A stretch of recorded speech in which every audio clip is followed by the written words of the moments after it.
Alright, lawn and garden lovers, welcome back to Mow Time and welcome back to part 2 of the service series I'm doing for you guys at home who are keen to learn how to service their mowers, brush cutters and blowers at home. So yeah, in part 2 of this series we're going to be taking a look at why, how and when you should change your air filter. So stay tuned.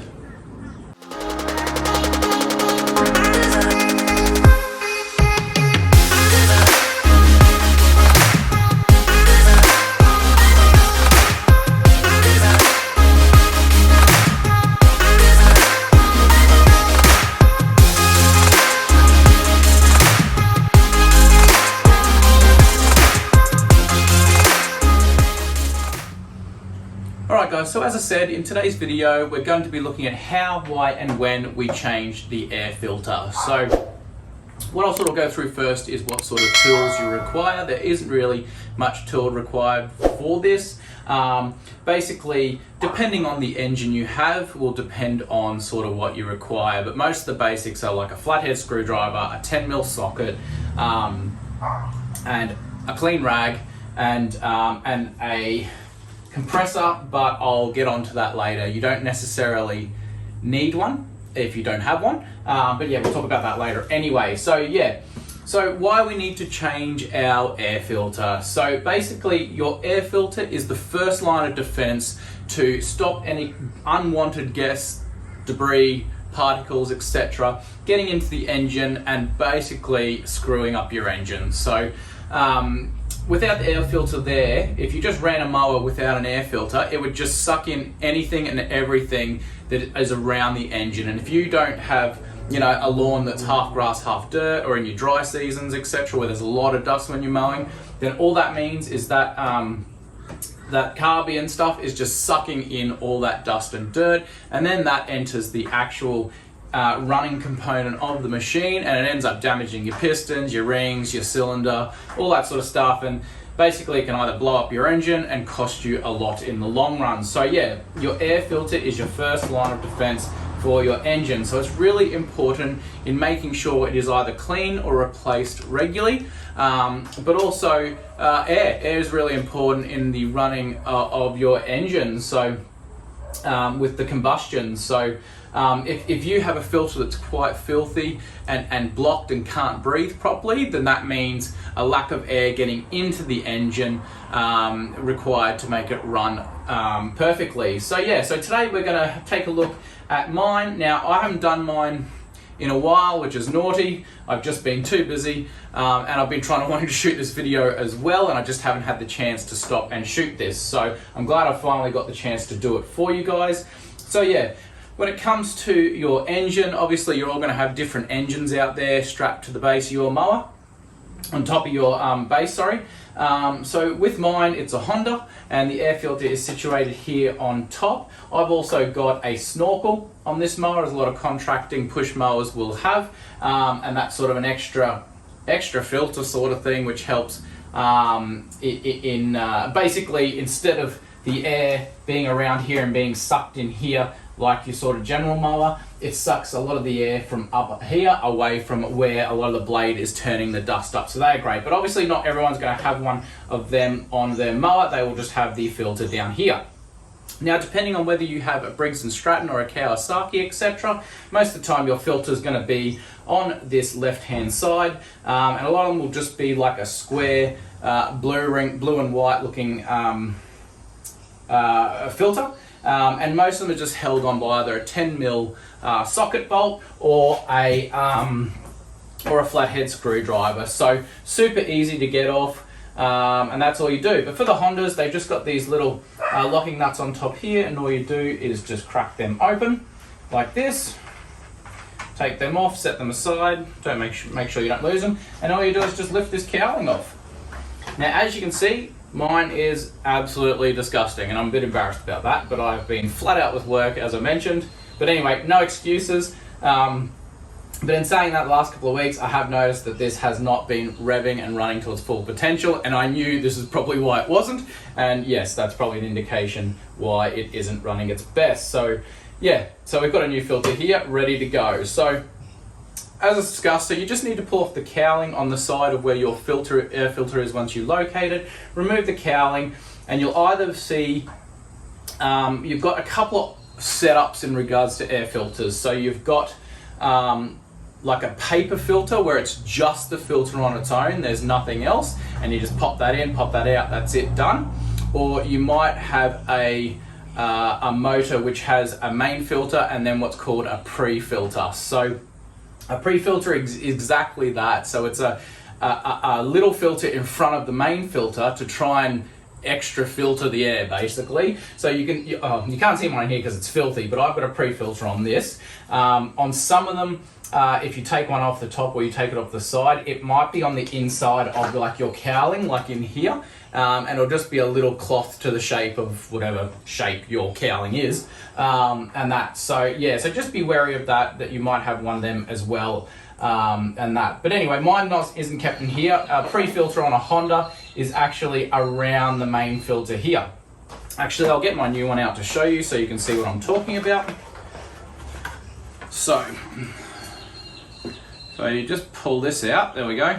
So that there is your pre-filter. And then that there is your honeycomb style new filter. So that's what I'm talking about, a pre-filter. So I'll pop that back on there. There we go, just make sure it's all in properly. All right, so what we'll do, what you want to do to replace it is obviously just remove the filter. Just take the filter out really carefully. You don't want to just rip it out. I mean, especially on Hondas where the filter sits on top, so things with gravity fall down. Where on the side, you don't have to worry about it so much because anything you pull out is just going to fall to the ground. But just be more cautious with the Hondas when you pull them out, as the debris can fall straight back down into your filter housing, and you don't really want that, even though we're going to clean that. But yeah, just do it cautiously. So there you go. I'll give you a quick look. That is a massive difference. So yeah, shame on me. Naughty. You should never let it get to this bad. But anyway, we're doing it finally. So chuck the old filter in there. All right, so before we put our new filter in, what you want to do, and this is where your new clean rag comes in handy, is just wipe the area down. Now, like I discussed, if you... Oh, there's a spider in there. Sorry, buddy. Like I discussed, if you have an air compressor, then you beauty. Just remember to cover the hole before you go blowing in there, because you don't, again, want anything to go down into your carby. So, as I mentioned, if you've got a air compressor, you beauty, yeah, you can use that. Now, if you want to buy one, this is literally just a cheapie I got from Super Cheap.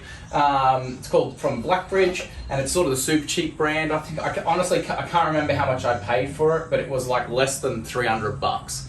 So I just purely bought it for doing servicing on my engines. That's it. I don't attach any ratchets or anything like that tool-wise to it. I just use it for air and my tire pressure gauge and tire pump if I need to pump up any tires or anything like that. So yeah, that is an option if you want to get it. If you don't have a compressor, don't worry, you don't have to have one. Or what you can do, is just get yourself a clean rag and either use a little bit of unleaded petrol or something like that, and you just wipe around inside and clean off any, sorry, I was just blowing that spider out.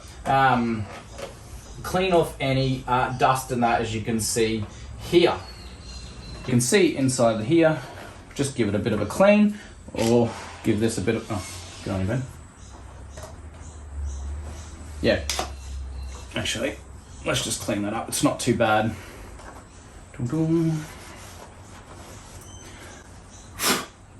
There we go. All right, and just remember to check inside your cover as well. Sometimes that needs a bit of a wipe down.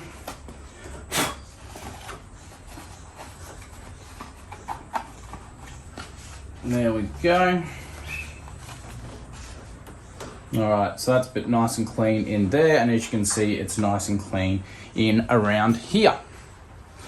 Now, when we're replacing the filter as well, there are certain filters that you can actually just clean out. Now, without an air filter, ideally, you cannot clean a paper filter out at all. You need to replace it. And in all honesty, a filter's only going to run you back between $15 to $25, depending on the type of engine you have. So they're really cheap and easy to change. I would just get a new one and start afresh with your filter. Now what I do, once I change a filter to a new one, then every week or two I actually get the compressor out and blow it out, just because it's not as filthy as that old one was. That you can just blow some of the particles out and it's sort of back to new again. So do bear that in mind if you have a compressor. Now with your pre-filters, if you do have one, now you can wash them out in petrol. Just pour a little bit of petrol into an ice cream container or something like that, and you can wash the pre-filter out with that, and then hang it up somewhere to dry or something like that. A real indication also too, if your filter is stuffed, is or your pre-filter, if you go to clean it with petrol and it disintegrates, then yeah, there's a good chance that's not going back in the engine, so you need to go get a new one. But anyway, so let's get the new one back in. That's pretty much it. At the end of the day, these filters really aren't expensive, and like the spark plug change as well, very inexpensive. Just get yourself a new filter and change it up, and your engine will be more happy for it and run a lot better, and the longevity of the engine will be much better as well. Now, if you're unsure about what filter to get, as I mentioned in the spark plug video, just take your filter out and take it down to your local mower shop or the big green shed, and they'll be able to see exactly what filter you need. Now, if you're not super handy with tools and you just haven't got to that part of taking the cowling off yet, then just take a photo of your engine or take a photo of the air filter area. And just take that down and show them your photo, and they'll be able to give you the right filter appropriate to your engine. So yeah, it's that simple. So for guys or girls who own the Honda, it is literally just the two lock nuts on top. Pull the cowling out, wipe it down, put in the new filter. That's it. Just make sure on these ones, obviously there's rubber on the bottom of these. That faces down. There we go. And then cowling goes back on. And then we just put our lock nuts back on.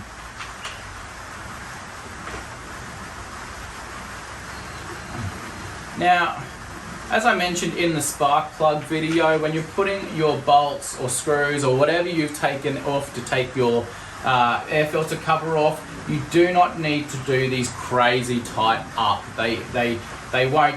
I mean, it's not bad to think, being on a vibrating engine, that they might vibrate loose, but they don't. I've done up many of these and many spark plugs and stuff, and I never do any of them up super tight, and they never come undone. So yeah, you just need to do them up till there's a bit of resistance, and we're done, and that's it. That's going to stay on until we need to pull it out again. So yeah, guys, that's the basics of the air filter change and why we do it. This is probably the most important thing to do first, I would say. Like, yes, the others are important, but many years ago when I was working in a mower shop, a lot of the main problems someone would come in with their engine running awful or their mower having issues was just because the air filter was absolutely full of gunk and the engine could not suck in any air. So yeah, it was just a simple fix of changing the filter out, cleaning it out. Hopefully it was that easy. If you leave it too long, like I mentioned, your carby might suck in some grit and block up the teeny jets that are in your carbies of your mower. They're very tiny, so it doesn't take much to block them up. So yeah, so that was the easy problem that could have been easily avoided for 10 to 20 bucks. And again, extended the longevity of your mower. So yeah, that's pretty much it, guys. If you have any comments, if you have any questions, please put them in the comments below. If I've missed anything or I've stuffed up, please give us some feedback. The feedback is really helpful, whether it's positive or negative. It's all taken on board, and I appreciate it. I really appreciate the support as well, and for clicking on this video. I hope it has been some help for you in learning how to service your equipment at home. But yeah, anyway, another rainy day here in Brisbane. We're just having back-to-back rainy days here, so unfortunately I can't get out and do any work, but it has given me a chance to keep going with making sure my equipment's running up to scratch and is perfect, and make sure when I get back out there I'm not going to have any issues out at a client's place. So yeah, anyway guys, I hope you're having a great week, and I hope you're staying mentally and physically well as always, and we'll see you legends in part 3 of the service series.